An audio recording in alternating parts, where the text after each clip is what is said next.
Il est important de comprendre le sens du mot jaloux. Son emploi en Exode 25 pour décrire Dieu est différent du péché de jalousie en Galates 5:20. Nous employons généralement ce mot dans le sens d'envier quelqu'un qui a quelque chose que nous n'avons pas. On pourrait être jaloux de quelqu'un qui a une belle voiture ou une belle maison, des biens matériels, ou encore du fait de ses capacités en compétences, par exemple sportives, ou en raison de sa beauté. En Exode 25, Dieu n'est pas envieux de quelqu'un qui a quelque chose qu'il voudrait ou dont il aurait besoin.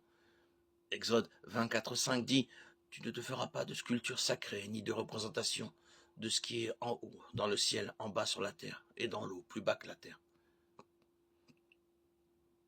Tu ne te prosterneras pas devant elles, et tu ne les serviras pas, car moi, l'Éternel, ton Dieu, je suis un Dieu jaloux. »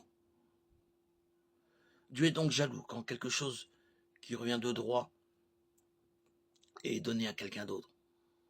Dans ces versets, Dieu parle des hommes qui fabriquent des idoles et se prosternent devant elles pour les adorer. Au lieu de lui donner l'adoration qui lui revient à lui seul, Dieu est jaloux du culte et du service qui lui reviennent. Adorer ou servir qui que ce soit ou quoi que ce soit d'autre que lui est un péché, comme Dieu le souligne dans ce commandement. Convoiter quelque chose que nous n'avons pas ou être jaloux de quelqu'un qui l'a est aussi péché. Cette jalousie est différente de celle de Dieu. Lui est jaloux de ce qui lui appartient. L'adoration et le service reviennent à lui seul et ne doivent être donnés qu'à lui. Peut-être un exemple pratique nous aidera-t-il à comprendre la différence. Si un mari voit un autre homme flirter avec sa femme, il aura des raisons d'être jaloux, car lui seul en a le droit. Une telle jalousie n'est pas péché. Elle est même tout à fait convenable. Être jaloux d'une chose dont Dieu déclare qu'elle vous appartient est bon et légitime. La jalousie est un péché quand il s'agit de quelque chose qui ne vous appartient pas.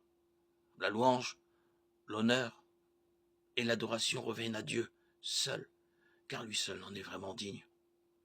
Par conséquent, Dieu a des raisons d'être jaloux quand la louange, l'honneur et l'adoration vont aux idoles. C'est la jalousie que l'apôtre Paul décrit en 2 Corinthiens 11:2. En effet, je suis jaloux de vous, de la jalousie de Dieu.